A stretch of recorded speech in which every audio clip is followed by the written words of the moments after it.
Hey, everybody. Welcome to Game S Mornings with me, Jeff Grubb, your host from giantbomb.com. Thank you for tuning in. In this episode, we're going to be talking about Kratos leaving the PlayStation and is a major Switch 2 exclusive at risk of getting delayed out of 2026.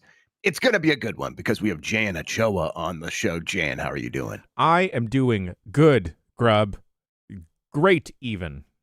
Glad to hear it. I'm a little under the weather. My kids had a little bit of a cold. Steph had a little bit of a cold before she left.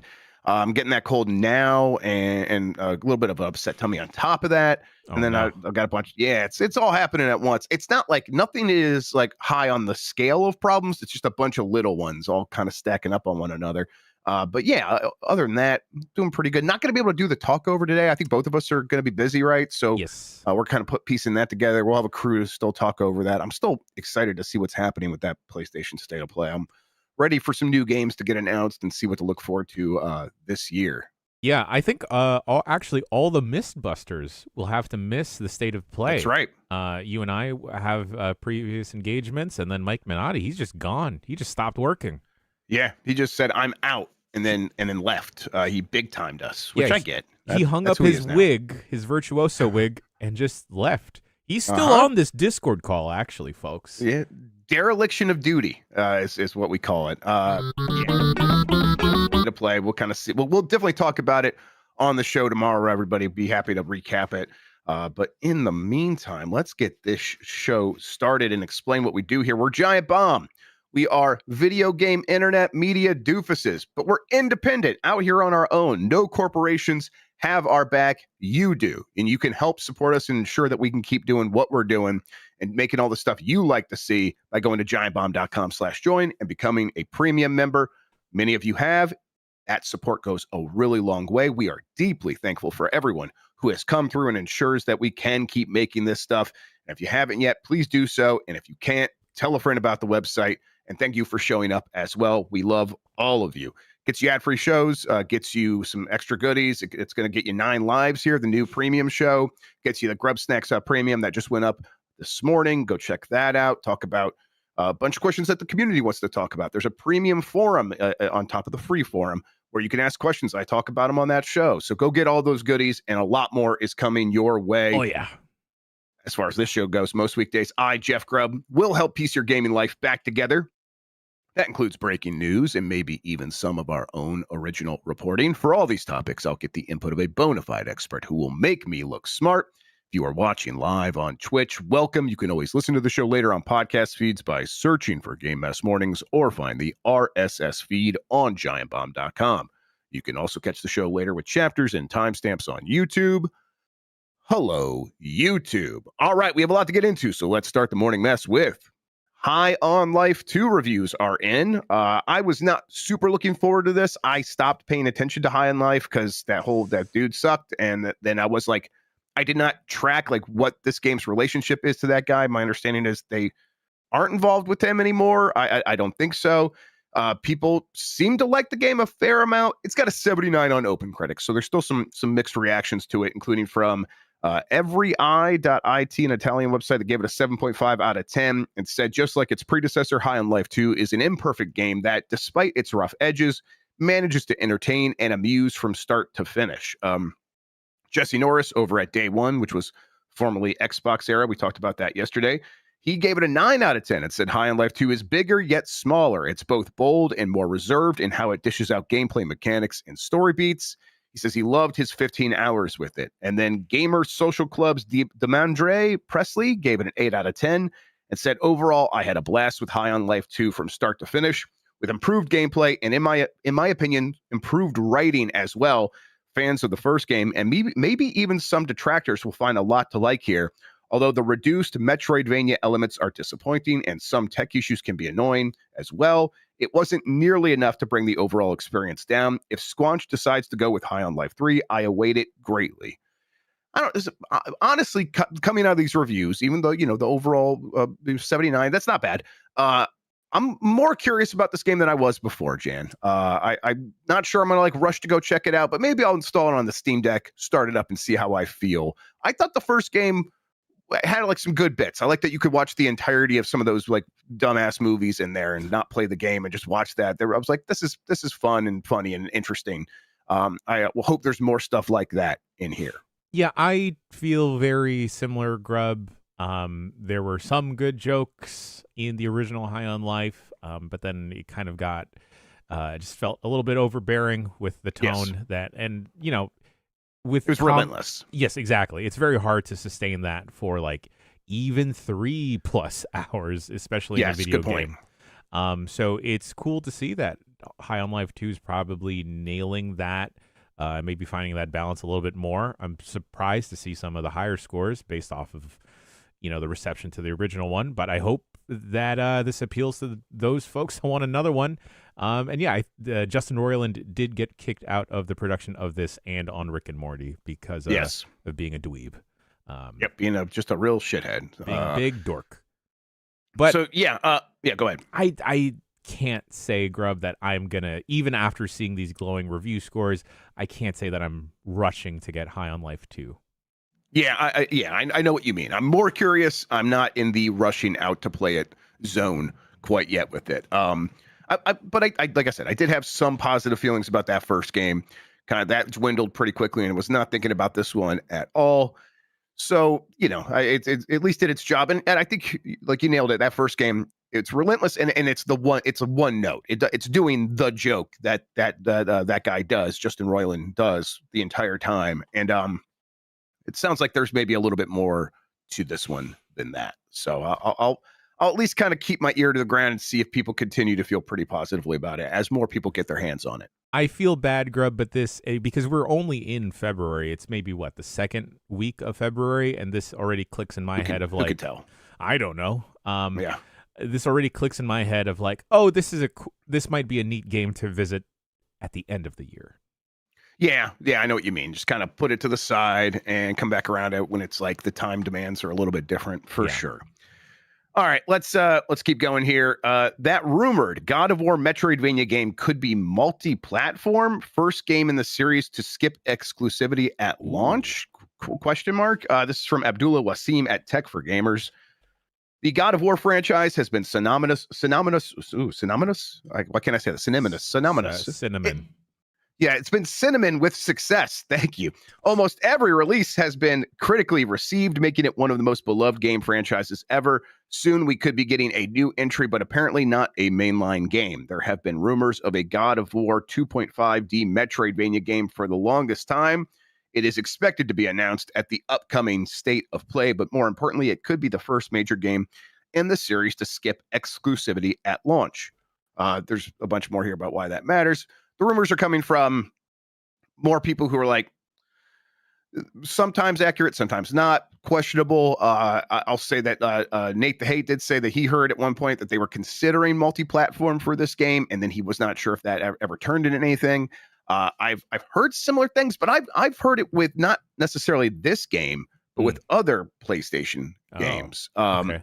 At the very least, Jan, like if you're over at PlayStation and everyone is kind of walking around going like the console wars are over, at a certain point that has to start changing the way you think about all of these decisions, right? Like there is no real reason that this game couldn't be multi-platform at launch if you're not really worried about like selling PlayStations anymore, because it seems like those are just going to keep selling. Like people are going to buy that to play Grand Theft Auto 6, which is going to be in a lot of different places. Well, it's going to be in Xbox and PlayStation.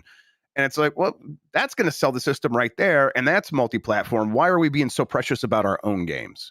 Yeah, 100%, Grubb. I feel like PlayStation has definitely seen success in even porting first-party games to the PC, and that has been a good success over there. I can't imagine. And PlayStation has to see the numbers where some of the most played games on the PS5 are Microsoft-published games.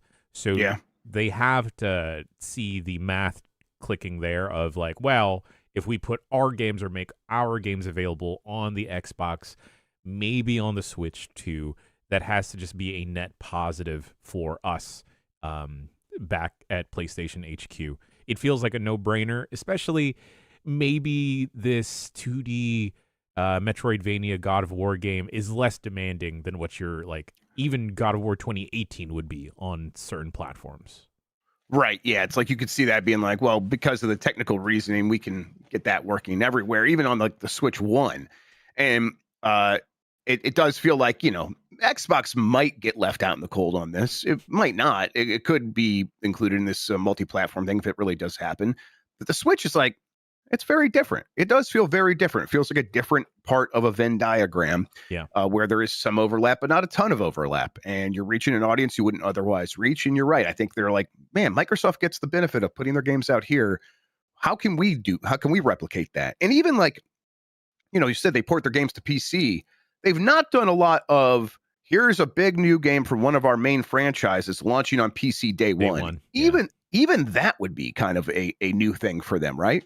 Yeah, I think if they were able and felt comfortable doing the whole day one stuff versus the timed console exclusivity window, I think that would still be a gigantic net positive. I know sometimes when we are given the option between PlayStation 5 or PC code, lately I will just err on the side of PC code because it's more convenient for me. I can see that trend for other people as well, especially with how some people are transitioning out of consoles and into PC gaming, or they picked up a Steam Deck. Now you can't get a Steam Deck for whatever reason in the United States. In the United States, but it just puts your game out where more people are, and then more people will play it. Grubb, right? It just that math makes sense, right? And it's like the one-time thought process of we are building up a sort of narrative that someone can tell themselves as a reason to go out and spend a lot of money on the console. Right now, people spend a lot of money on the console to play the games they already own and the games they're already playing. This is the way to play Fortnite better. This is the way to play Call of Duty better. This is the way to get Grand Theft Auto. And it's nice to have a bunch of PlayStation exclusives. That narrative that doesn't change if suddenly the God of War 2.5D Metroidvania game is on Switch as well. It's like if the reasons someone wanted to buy a PlayStation would all still 100% be there. And the people that were on a Switch that have not bought a PlayStation yet are very unlikely to be swayed by a game like this. Yeah. I guess so. Like I said, I can't confirm anything, but I've heard PlayStation might be considering other games of theirs to go to Switch, maybe some other platforms, but Switch. And it's like, if they start thinking along those lines, Jan, like, can you imagine some scenarios where it's like they could set up future sequels by porting older games? Grubb, 100%. Lately on this, I mean, we always talk about platforming games on this website. All across the board, different generations of platforming games. I could 100% see a world where we see a Ratchet and Clank, maybe a Jack and Daxter collection. Sly Cooper, please, someone breathe life into this little raccoon on the Switch too. A couple years ago that seemed very far-fetched, but now in the world we live in, I believe there is a possibility. I mean, if Master Chief is coming to the PlayStation, it doesn't seem impossible to even think that, maybe not Astrobot, because Astrobot is very PlayStation focused and pays homage to the whole lineage right, and history. And it's like about like using all the abilities of the DualSense and all that stuff. But someone like, or a game like Ratchet and Clank could easily make its way over to the Switch 2 at this point. I mean, a Sackboy, A Big Adventure, that game that came out at the launch year of the PlayStation 5. That they put that on PC, and it also didn't get like that would do best on Switch, right? That would just do best on there. That's not necessarily one of the games I've heard, and I don't even know if we go into the state of play and they start popping up Switch logos. That doesn't seem like that's going to happen necessarily. What do you think about that? Because that feels weird to me still. I don't see. I could see it being after the trailer or presentation or slides or whatever, being in small text, multi-platform or available on XYZ, rather than plastering. I think a Steam logo, PC logo would be fine. But plastering like an Xbox logo or even a Switch logo, probably they aren't ready for that. It does kind of, go back to this idea of things have changed a lot, and the tools that they've used in the past to get people excited about these consoles are not the tools that work anymore, and that is going to, it's benefiting them in that now, hey, you know what, we can make more money. And that's what we want. We want to make more money by selling these games to more people in more places. And everyone has sort of agreed at the same time. That's our primary concern. Selling the boxes is secondary, if not completely off the table. Yeah. But that does set up a problem for a next generation where it's like, at the beginning, those people still show up for exclusives, but I don't know. I guess those people, I think, will just show up because they show up. Like I'm talking about me. I will just show up because I show up when a new console launches, and I want the new technology. And if there's a couple of things that are timed exclusive or whatever, I guess that'll be nice. But I don't know. They still are going to have some issues getting people excited about the next gen, and they won't necessarily be able to rely on a robust lineup of exclusive games for a bunch of reasons, if not just because they want to put it out everywhere, because it's hard to make a bunch of those games all at once and then sell it to a tiny audience of the 5 million people who show up in the first year, right? Yeah, I would have to assume, Grubb, that PlayStation really has to lean on the other facets of the platform, right? Where they have to rely on the fact that for some people, PC gaming may be too complicated, or that a lot of people are used to this ecosystem on the PlayStation. All of their friends have PlayStations, and this is where they all come to play, whether it's a Call of Duty, whether it's a Fortnite, whatever multiplayer game, that this is like the hub for that. Especially if they're going to start releasing first-party games on other platforms.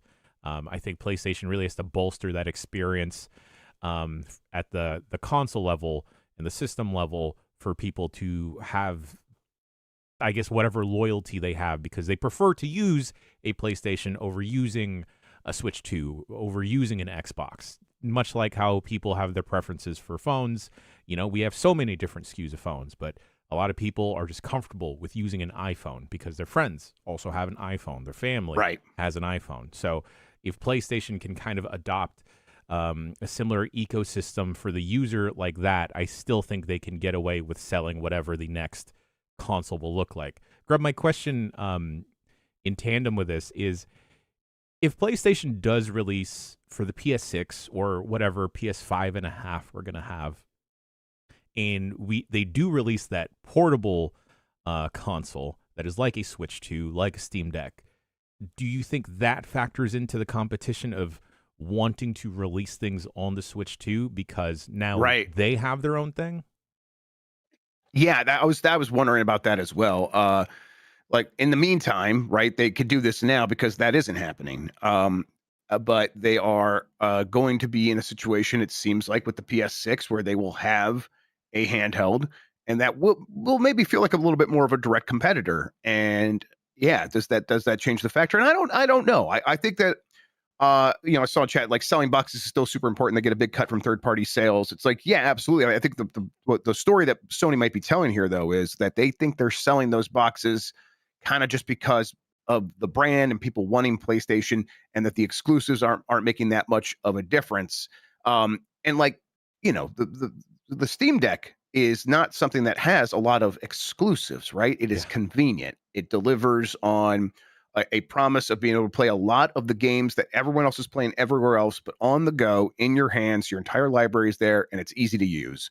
And I think a handheld PS6 that maybe is like a very underpowered PS5 or whatever, it might behoove them to get in a situation now where they are getting things going on the Switch 2, so that they have a lot of games ready to go for a reduced handheld the next generation around. And they'll just be like, the PlayStation players will show up for that, and then we will work with our third-party partners and have, the real Call of Duty or whatever. And we'll make sure we get Grand Theft Auto 6 running on here in a way that Nintendo is not going to do the work to ensure that happens on their device. And they're like, that will be what separates us. That said, I don't think exclusives are going to go away for PlayStation. At least not in any day one sense. They will probably still have, like, the next Horizon game, whatever happens with that series, wherever like they put it on PC and all that stuff, it'll be on PlayStation first and only for a certain amount of time. I think that time is going to get smaller and smaller And then if it does kind of go anywhere else, it'll be PC and PlayStation at the same time. And even that still feels a little bit far away. But I don't think that takes away from perhaps releasing the original Horizon or Forbidden West onto an Xbox at this point, right? Yeah, right. I think where we're going is that with newer titles, the day one exclusivity is probably still going to stay to first-party consoles. But, you know, there are multiple Horizon games at this point, multiple God of Wars at this point that could head to Xbox, could head to Switch 2. Is Helldivers 2 on Switch, Grubb? No. Well, no, it's not. You know, and that's a on layup. Xbox, right? So, yeah. Right. The multiplayer games are always like, it seems like they're just like, hey, we understand those should be everywhere. And everyone like, yeah, okay. So that conversation's already happened. And then you start asking, you're like, so what's the real difference between this and the single player games? I get that, like, you want to have a big audience to play the multiplayer games. That's the difference. But really, what's the difference? And I think that Sony starts saying, like, you know what? We don't know. So why aren't we putting them there? And then that's what leads them to a situation like this. All that said, no guarantee that this happens with this God of War Metroidvania game. Sure. It could easily launch exclusive to PlayStation. You know, I'm thinking of easy layups to port over to an Xbox or maybe a Switch 2, and you know, the Spider-Man game, Grubb, that would do gangbusters on both platforms. Yeah. Whether it's the original Spider-Man 2 or Miles Morales, that would do incredibly. All those games run well on Steam Deck, so they would just translate to a Switch real easily. Yeah. And Gran Turismo, even, it's like, get that everywhere. Like, yeah. I mean, that audience likes to play those games on PlayStation, and they're going to keep buying the PlayStation to play that game. You will only get a new audience by putting that series elsewhere. So yeah, I'm interested to see how this all kind of unfurls. I think they don't necessarily know exactly what it needs to look like to sort of maximize all the buckets they're trying to fill of making the PlayStation still feel important while making the most money and ensuring that the next game in any franchise has the best leg up to succeed by having the most people excited for it because they tried the first one on PC recently. Now they just tried the first one on Switch. Okay, maybe they'll want to buy the next one and get a PlayStation so they can play that next one earlier. All that stuff are going to be factors that they're trying to like suss out and figure out the best path forward. And I bet they'll try a couple of things. Like this could be easy. Like this is the kind of game where it is smaller, so they can kind of test some things with it, just see what happens and not feel like if it doesn't work out, it's like, well, we just did it for that game. And that's a one-off. That's not the real next God of War. So they have like some leeway to work with here. The other boon for Sony, though, Grubb, is if this is multi-platform and this is a game that can run and run well on the Switch too, I believe pricing is something that they could fudge around with and do very well because how much was Metroid Prime 4 on launch? It was the full $70 or $80, right?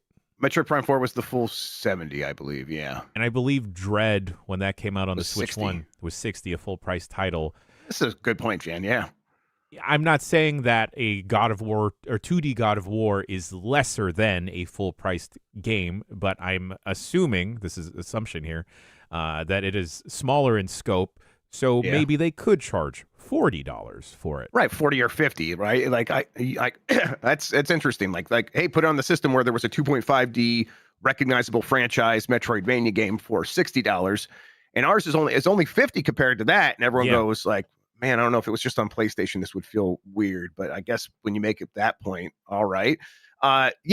That might be part of their thinking as well. It's like, let's get over there on that system where the prices have gone up. Yeah. And we can sort of position ourselves relative to that versus relative to the games just on our console. And they can do that for other ports over to the Switch as well, Grubb. Like, you know, Horizon, they could charge 50 to 60 for those older games with Aloy, even like an Uncharted, perhaps. Charge. Oh, that'd be cool. Significantly lower than what Nintendo would be charging for first-party titles. Yep, I think they just kind of solved the PC as free money, and they're like, we could get more free money. That Uncharted collection, Uncharted 4, put that on Switch. That would be awesome. All right, let's do this next one here. Designer claims most of Highguard's dev team have been laid off weeks after launch. This is from Andy Robinson at VGC. A designer has claimed that most of the team behind free-to-play shooter Highguard has been laid off weeks after it launched.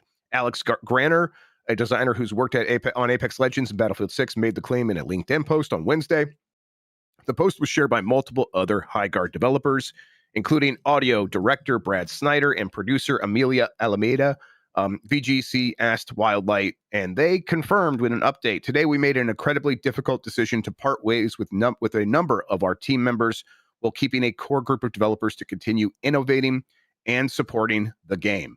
We're we're proud of the team, talent, and the product we've created together. We're also grateful for players who gave the game a shot and those who continue to be a part of our community. The game is, it launched, I think, with expectations akin to what happened with Apex Legends, which was that game got introduced, and I remember reporting on it at the time, where it's like, oh my God, this thing has like 1 million players already, and now it's got 5 million players. Now it has 50 million players already a couple weeks later. This is nuts. And it's like they were expecting to at least do a fraction of that. And it doesn't sound like they really even got close. It rushed up to like 100,000 concurrents on Steam at launch. And then very quickly that number dwindled. And now it's down to less than 5,000 like a day or something like that at peak concurrence, which is not a perfect metric, but it's what we have. I think we can probably assume things did not go to the expectation. And that's why this happened.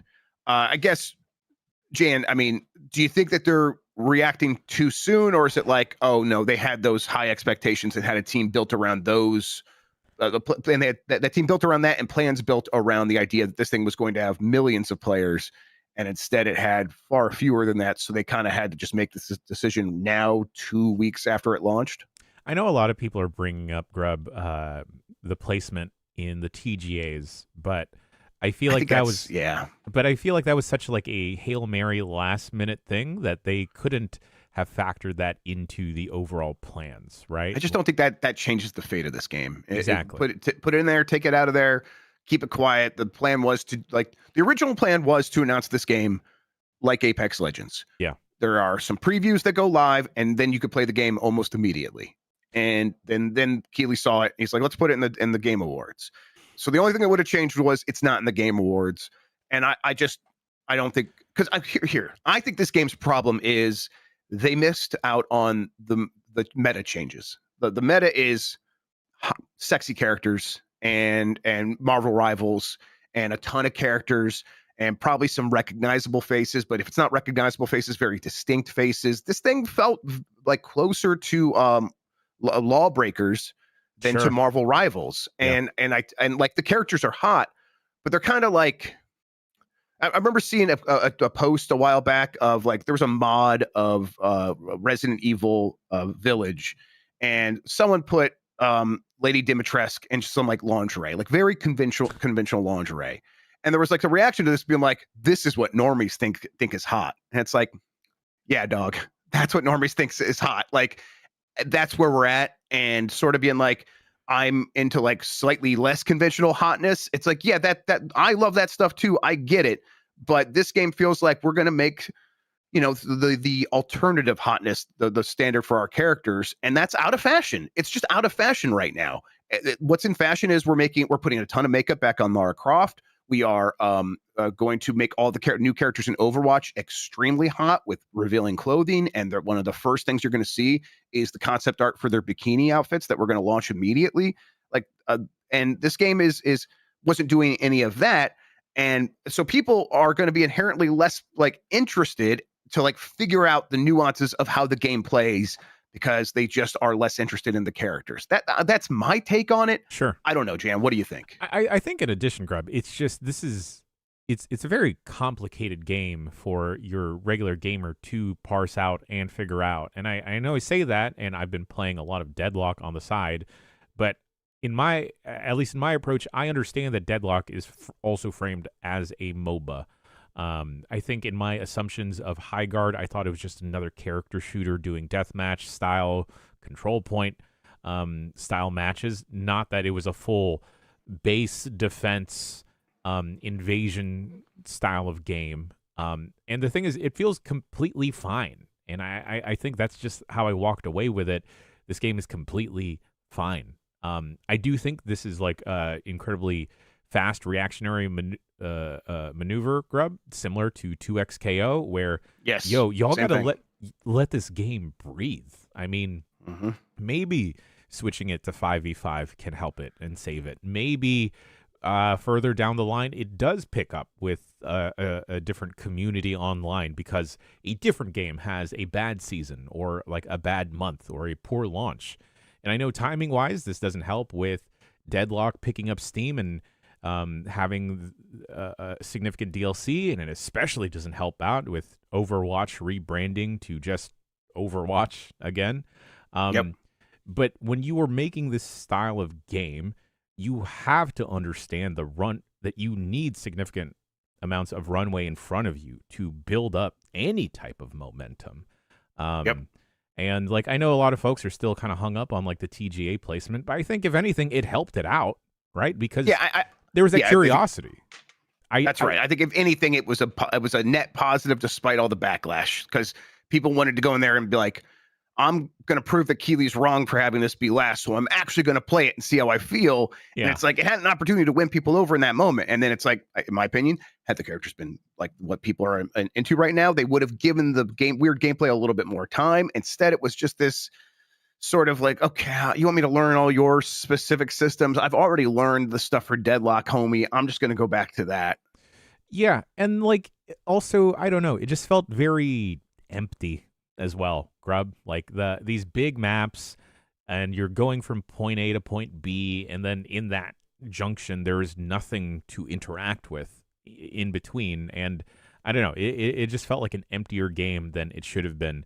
And I don't know if you can do the stealth or the surprise drop like in Apex Legends anymore, especially if the game is as complicated as Highguard was or is. Like Apex Legends, okay, cool. Squad of 3, ping away, drop, sick, cool.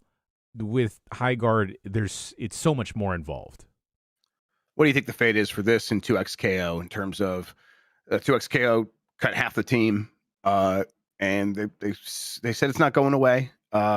This game, they're saying it's not going away. They have a core team to continue to innovate on it. Is it like they just try to have a big update in a little bit and try to bring people back at that point, or do they slowly let them fade out and just that's the end? It's very hard to tell with Riot, Grub, because I agree. like I don't think Riot initially thought that Teamfight Tactics would blow up in the way that it did, but that has just become another staple or another pillar in their arsenal of games that I could see maybe letting the dust settle and then hoping that this game or 2XKO finds its dedicated audience and continues to beat the drum of 2XKO. I hope it sticks around, like, and not just for the sake of the devs and everything, but I hope it sticks around as like another option for like the fighting game community to perhaps latch onto. Yeah, I think Riot is like they probably will just get distracted by the next big thing, and this doesn't seem like it's going to turn into one of their staple franchises. So I think they lose interest and move on. Here it's this is former Apex Legends, Call of Duty, Titanfall people, and there's some still there, and they're going to try to work on. I could see them trying to be like, let's see if we can give this one more go with a smaller team, a more focused update, and maybe then pay some influencers to play it in a new season and just see if we can't get some juice at that point. I don't know. Introduce some new characters, try some things. I think both these do feel like they are probably not going to have that storyline of the big comeback where they figure things out. Instead, it'll be sort of a slow fizzle. Yeah, with Highguard, I don't know what you do because I mean some people just don't like character shooters either, and that is a major component of the game that you have to have people engage with. And I know when we checked it out, Dan completely forgot that he had an ult and everything. But that has to go for a lot of folks as well, where you were just choosing a character. If you're not choosing them for their abilities, you're choosing them for their look. And if the look isn't appealing to people either, then what are you playing the game for? Yep. we'll see. I think, making games right now for this fickle audience has got to be sort of a Sisyphean task. It's got to just feel like a nightmare. I do not envy anyone who's trying to like make a game like this for us. And I think a lot of people go like, this game was never for me. I don't want this game. I've made that very clear. Well, yeah, but games like this have made a lot of money. So, and like people look, it's like, what makes money? That's what people want. And, then you look over something like Mewgenics, which we'll talk about in a little bit. And it's like, that just immediately pops off and explodes in popularity. And that's like, we're also telling you, we want this other stuff. I think buying the lottery ticket of making a big live service game is something that people are going to have less and less patience for, and they're going to be less and less sympathetic to the developers making them, because it does feel like we are screaming a little bit that we want something else. We already have enough of these games. We've already selected our own live service shooter or whatever. Those are hobbies now. You are not going to be able to replace baseball. You're not going to be able to replace Fortnite.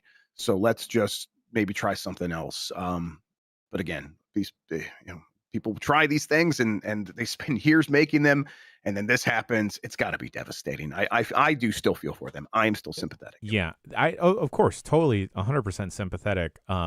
And I don't know, Grubb, this just does not fill me with the most confidence for a game like Marathon, potential other games coming out, because it is just such an uphill battle at this point, where it's almost a fluke where a game will take off like Arc Raiders or Helldivers 2 and kind of like take over the cultural zeitgeist for a moment and then kind of be able to sustain that momentum. It's just so difficult. It's borderline impossible to like go in with a live service game, games as a service, and expect to be a runaway success right out the gate, and not have that understanding of like, all right, well, we got the game out, now we got to keep it out. Yep. All right, let's take a break. We'll come back. Plenty more headlines to get into. If you want to skip out on these, go to giantbomb.com/join, become a premium member. Get ad-free version of this show, and it's the video version. It's an audio version. Go ahead and do that. In the meantime, we will be right back.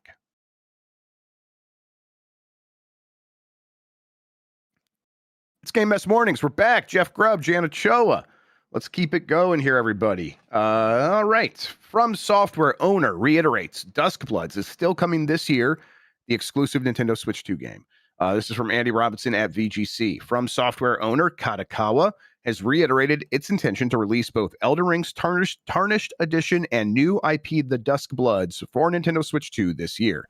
Duskbloods was announced in Nintendo's first Switch 2 Direct a year ago, but little has been seen of it since. Elden Ring was due to arrive on the platform last year, but was delayed to allow for performance adjustments following critical hands-on reports. Now, in Kadokawa's latest earnings results, it's suggested that both games are on track to release this year. FromSoftware, this is a quote, currently has multiple titles in the development pipeline, including Elden Ring Tarnished Edition and the Duskbloods, both slated for a 2026 release on Nintendo Switch 2. In a further investor Q&A, the corporation also reiterated its intention to release Duskbloods as a Nintendo Switch 2 exclusive. At this point, we have yet to announce a specific release date. It will be sold on a joint basis with Nintendo Company Limited, with sales responsibilities divided by region. The title will only be available on the Nintendo Switch 2. Are you buying it? Because I still feel like this is the kind of thing you say because it's like you're hopeful if you're Kadokawa, but until that Elden Ring game comes out, I'm not sure I'm buying that FromSoft's going to be able to get their tech in order to get a game, even a game they're building for the Switch 2, ready to go in a timely manner. Yeah, Grubb, I don't know if it fills me with the most confidence either. I mean, I know that FromSoft they're very system heavy games, and you would want to make sure that the systems are reliable because people are used to that timing or that flow of how the game feels. And if the experience on the Switch 2 is not replicating or is the same feel, then I could see a lot of people bouncing off of it. And not that I'm worried about Duskbloods, but I am just still more and more curious about what is this game? Is this going to be a Night Rain? What kind of experience should I be like expecting on the Switch 2 if this stays exclusive? Or, I mean, it's exclusive now. I could see it eventually heading to PC, perhaps. Yep. I'm still fairly confident it rolls around in 2026. maybe not in the near future, but the latter half of the year, perhaps. Yeah, it wasn't in the partner direct, and Nintendo's, like I says, they're handling it with FromSoftware, so maybe it's more of a first party game in Nintendo's eyes, so it would show up in the next direct. But that will be telling to me whenever that next Yeah. direct happens. There's rumors that's happening next week. I don't think so, but one could happen in March. And I think if we don't see it in that next direct, I will be worried at that point. And that goes for both Elden Ring and Duskbloods. But I think we should see both. At the very least, obviously, we should get an update on Elden Ring. But Duskbloods, I think, should be there as well. And they should kind of like explain more about what the game is and kind of set that up. Now, if it's coming out in November, maybe it doesn't pop up there. But if it's coming out in November, that's why I'm worried about a delay, because it's so easy for them to go like, well, we're planning for it to come out in November. Oh no, we need more time. Now it's coming out next year. Sure. Yeah. So that will tell me a lot. Yeah, I'm still hopefully curious, Grubb. I was watching Mike Minotti play through Lies of P last night on his personal stream, and then it just kind of started awakening my hunger for Souls games and parrying. And man, maybe I would like to parry things again in Bloodborne. And if I can't get Bloodborne, I want something similar-ish, and that's what a lot of us had assumed with Duskbloods, that it was a Bloodborne, but it's whatever From is making with vampires and such. Yeah, I mean, you got that powerful new PlayStation that Main Gear made you. Maybe get that Bloodborne running at 60 frames per second on that bad boy. That could be cool. I might do the same thing, Jan. I think it's time.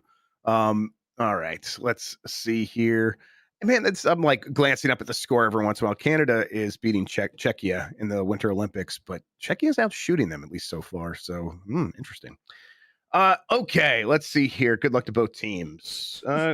Keep going. There's a rumor, and a leaker claims Pokemon Fire Red and Leaf Green are going to return to the eShop with home compatibility. That's interesting. This is from My Nintendo News. Two leakers have said that the Pokemon Company is gearing up to release the beloved Pokemon Fire Red and Leaf Green on the Nintendo Switch eShop, and that they will feature Pokemon home compatibility, meaning meaning you can move and store your Pokemon. Pokemon. The first leaker is Q, who said that Pokemon Fire Red and Leaf Green will come to Nintendo Switch. The second leaker is Centro, who posted that a different leaker said that these will be in an eShop release and not part of the Nintendo Classics line, and will have Pokemon home compatibility. We will find out for certain on Pokemon Day on February 27th. Do you think we will get this announcement, Jan? They did put red and blue, like standard versions, on the eShop, and like yellow on the Switch, I believe. I think that's right. Maybe I'm thinking of like the 3DS. I feel like it was the Virtual Console, Grubb. There's definitely there's something along those lines. I was playing yellow on something. Was that the Switch or the 3DS? That was 3DS. Thank you, Bander. So they've done something similar before, but not on Switch yet. They've not done that with Fire Red and Leaf Green. Yeah. They're pretty precious with these things. They have not put it on NSO. They like to sell them. These games are ancient now, but they know their value, and they are going to continue to treat it that way. What do you think of all this?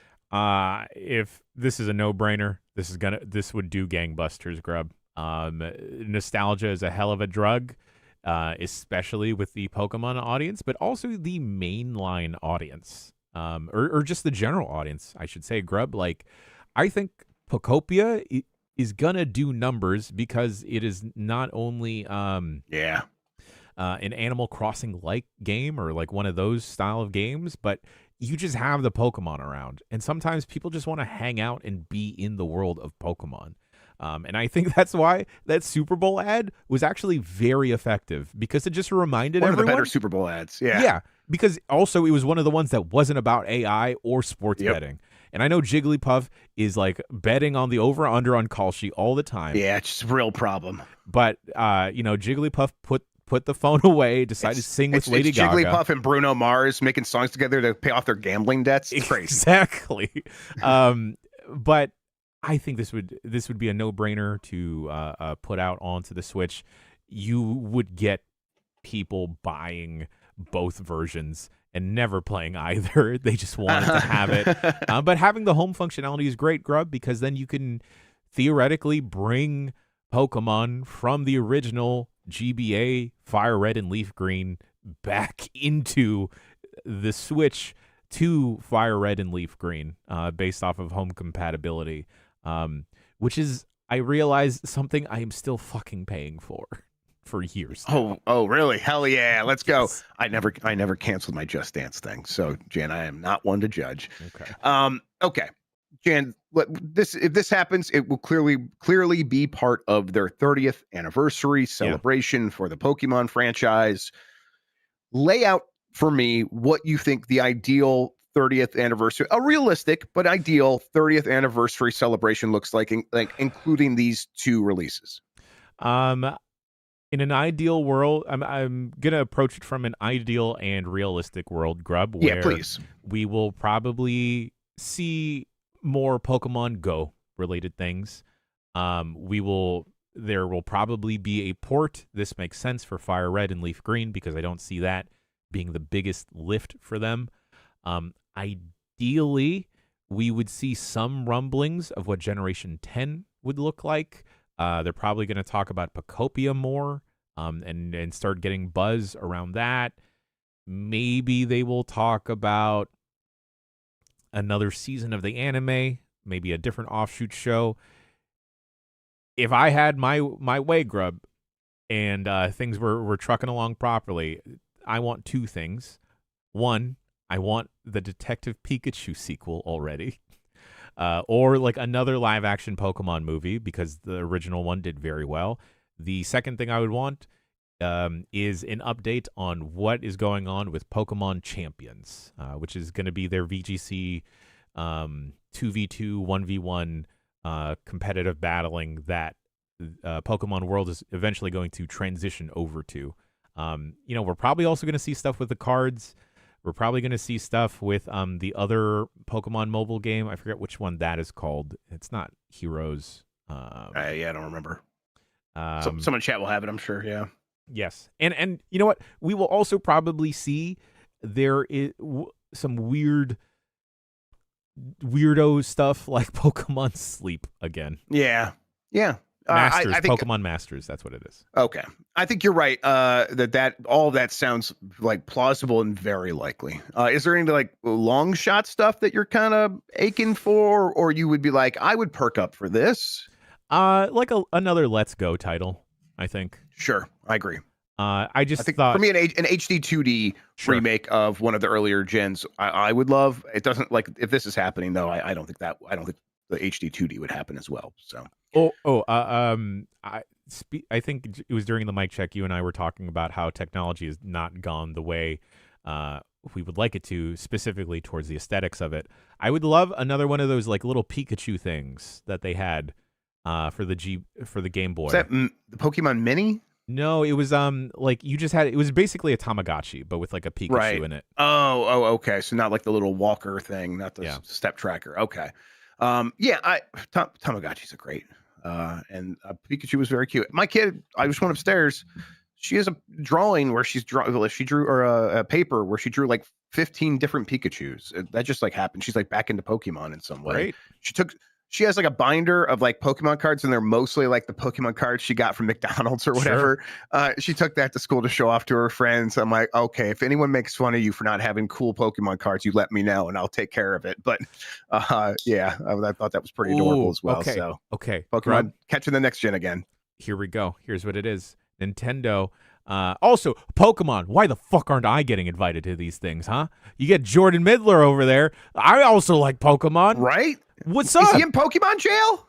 I didn't know I was in Pokemon jail. You better not be. Anyway, Grubb, audience at home, maybe the Pokemon Company can help me out here with something that I heavily desired for the Switch 2. Give me a fucking watch. Okay. The Pikachu watch. Let's go. Yep. Give me a Pikachu watch. That could be the Tamagotchi, and then it's like all the other stuff is happening on there. Yeah. You get a little, like, I'll buy that. Even if it's a Hamilton watch. You've been looking at like smartwatches, right? Are you still leaning towards a Pebble, or what are you doing? Folks have been trying to convince me to get a Garmin just because of the miscellaneous other tracking that it The does. fitness stuff. The fitness stuff.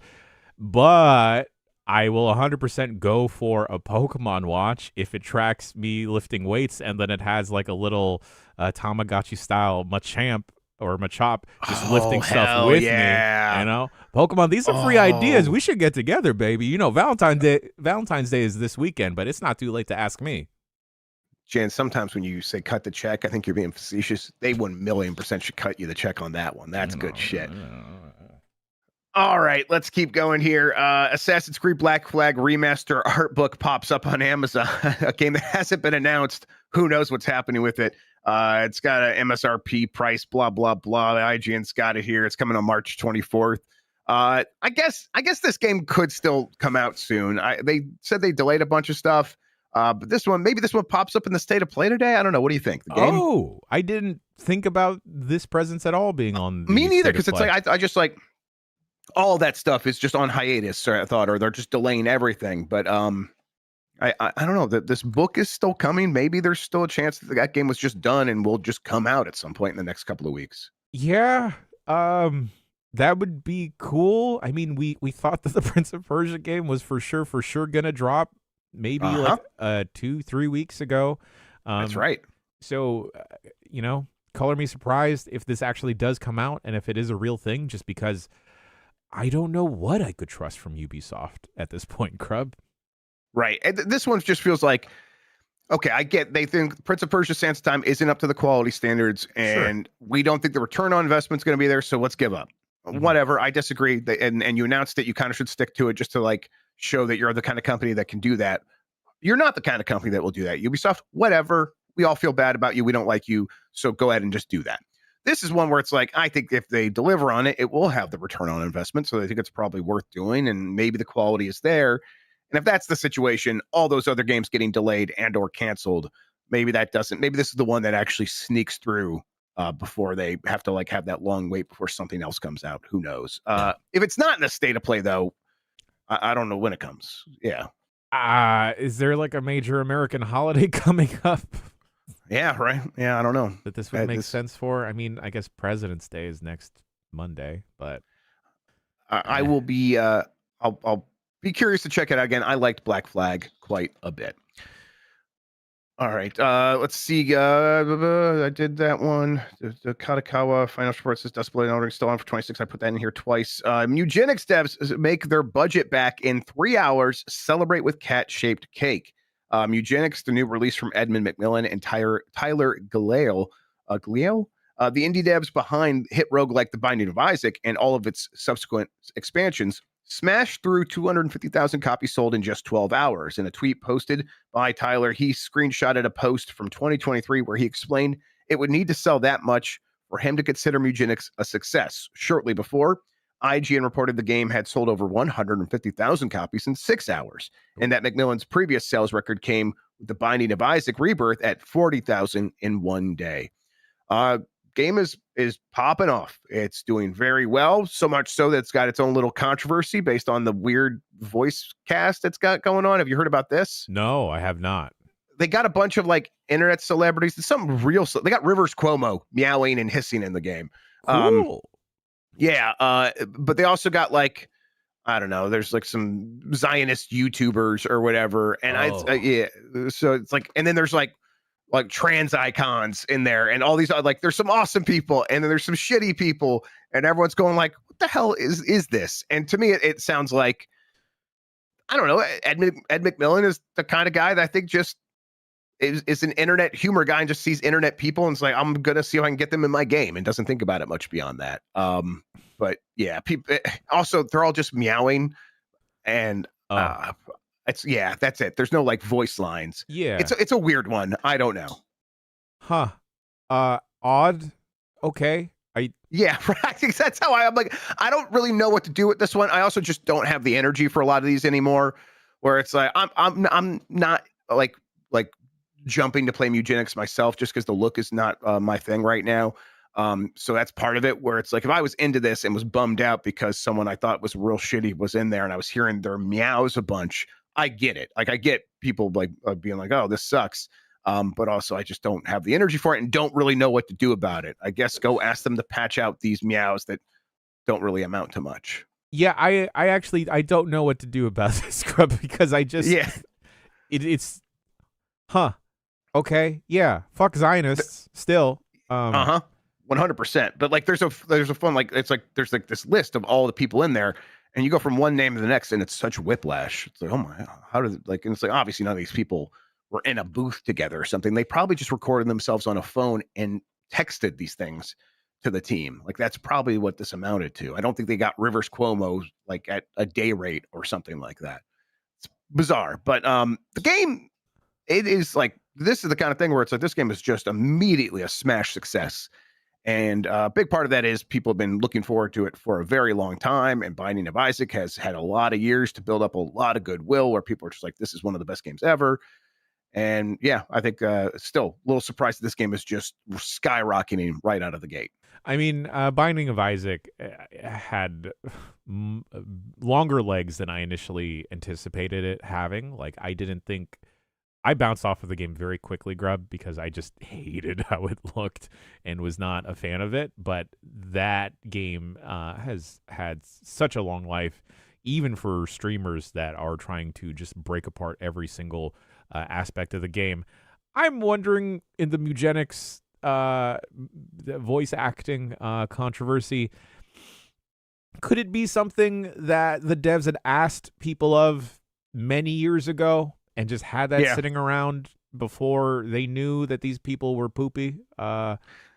Definitely, but I think there's something like of now those people are kind of like tweeting about it or talking about it on their content. So it's like, it feels like it's a little bit of a, oh, these people are they're getting their audience to go play this game, which is also like the one of the metas right now. That seemed to be the thing that helped Dispatch, right? They like got really attached to the Critical Role people, and that seemed to roll that game into an immediate success because they just played to that audience. And people are kind of seeing some similarities here, but again, like I'm not personally keeping up with this all that well. I just thought I would throw it out there and acknowledge that it's happening. Again, it's just meows. So, and I don't think that these people are making any real money from this game. Like it all mostly seemed like just favors to the developer. And if they were paid, like how much would you be paid for a meow? I don't know, $100. Like it's hard for me to get too worked up. Although I don't want to hear Ethan Klein meowing in a game. Sure. Yes, I get it. Yeah. We don't need to talk about that person. Yeah, exactly. All right, let's see here. Our last story, Hideo Kojima says he talked to Vince Zampella about making a Metal Gear shooter at Respawn. He says they talked a bunch of times, and he kind of was speaking during a video package at DICE 2026, mentioning like in a Remembering a Titan thing. He was like, yeah, we had a bunch of conversations. There's a couple things here. It's like, this was probably never going to amount to anything, and it's also an example of one of the things I always said, which is, people are always talking to each other all the time about everything. So like when people like rumors pop up of like, there was conversations around this, and it's like, yeah, people in the industry talk to each other all the time about everything. Mm-hmm. And they always say we should work together. And what if we did this? And that stuff is very cheap and easy to do. But also it's fun to imagine like what a Respawn Metal Gear shooter could have looked like. That would have been really interesting to see. I would have loved that. Yeah, and of course, rest in peace once again to Vince Zampella. Right. This would have been an interesting mix of these two worlds. I would have been very down for this, especially trying to adapt Kojima's sensibilities into a multiplayer shooter that is also supposed to feel good as a shooter. Right. Like it's like you think of Metal Gear Rising, and like, okay, take those sensibilities, put it into a character action game. Now take those sensibilities, put it into a Titanfall like. And it's like, I could see that. I could see that working really well. Yeah. You have to. I forget what it's called. But in Metal Gear Solid 5, when you take out an enemy, you just stick them on a parachute and you just like Pokemon capture them away to your naval base or your like flotilla. That'd be fun to just do to people after you get them or boop them. any multiplayer shooter. Uh-huh. Absolutely. All right. Man, I could tell I'm sick, Jan. Last time I looked at the clock, it was like 11:40, and now it's like 20 minutes just disappeared. I'm like, I have no idea where it went. All right. Let's start wrapping this up then. Let's get to the poll question from yesterday. I'm going to bring up the latest results, which I have right over here. Refreshing the page, though. Are you happy with the current state of Silent Hill? I think there was a time where you would ask this and everyone would be like, I love those games, and absolutely not. I will never be happy with the state. Well, 83% of people responding to this now say they are happy with the state of Silent Hill. 17% are still true Silent Hill fans and say no. We'll see if that continues. You know, they had that Townfall. I can't remember the name of the game. The one from Annapurna. That's coming soon. They're going to have a Silent Hill transmission after the state of play today, so they'll probably show up in the state of play and then tell us even more about that game. So maybe there's even more reasons to be excited. And it's like, even if that's not going to hit, well, Blooper delivered a pretty good remake, and you can kind of count on them to do that again with Silent Hill 1, which they're doing next. All right, new poll question. Have you tried Mewgenics? Yes or no? We'll get the results of that, talk about it on the show tomorrow here on Giant Bomb. Speaking of Giant Bomb, we're going to have that talk over later today after we have Abby Russell on the voicemail dump truck at the normal time. Look out for all that. Anything else we should mention, Jan? A quick look for Mario Tennis Fever went up earlier today. Grubb and Dan visited Princess Daisy at her bedside to make sure that she was okay passing on. It's unfortunate what happened. Someone said that the chicken crossing the road joke, the real punchline, which I never got. Why did the chicken cross the road? To get to the other side? And I was like, oh, okay. So it's just a bad joke. It's so bad. It's the other side. He's going to get hit by a car and die, and he's going to go to the other side. And I did not get that for 42 years. So I think I'm just dumb. Yeah, exactly. You know, I'm going to say that is a newer interpretation of that joke. You think so? I don't know. I hope so, because I did not get that. I was a kid when I first heard it, and then you just like lodge in your brain in that same space where it's like, oh, okay, to get to the other side. It's a non-joke, and that's what makes it funny. But apparently there's meaning there. I don't know. All right, so we did the new poll question. We're talking about what's happening. Like you said, there's a quick look. There's a Grub Snacks happening. 9 lives went up. We'll have a new 9 lives next week. Yeah. Everyone has inspired me with all the premium content. I'm going to drop this after the voicemail dump truck is out. And this is not going to be a thing that I do every week, but I recorded myself listening to and selecting all of the calls for this week's episode. And there's some... That's fun. And I may be a little bit zooted during it. But sweet. So if your calls do not make it on the show, I did listen to them, and it's a fun peek behind the curtain, I think, for folks to know what goes into the selection process. So that will be for premium members only. I'll figure out where to put that. That's a good time. Okay, fantastic. I love that. All right. With all that out of the way, we'll see you guys later for the voicemail dump truck. Jan, thank you so much for hanging out with me today and talk about video games, man. I really appreciate it. That's the only way to start a Thursday. Feel better, Grubb. Thanks. Yeah, I'm hanging in there. I'm kind of like starting to get a little bit of a headache now too. So there's another one to add on top of how I'm feeling. But hey, I was happy to do the show. Thank you all for listening. Thank you all for watching. It's worth doing it for you because you're the best audience in gaming. Until next time, have a good one. Take care of yourself, and goodbye.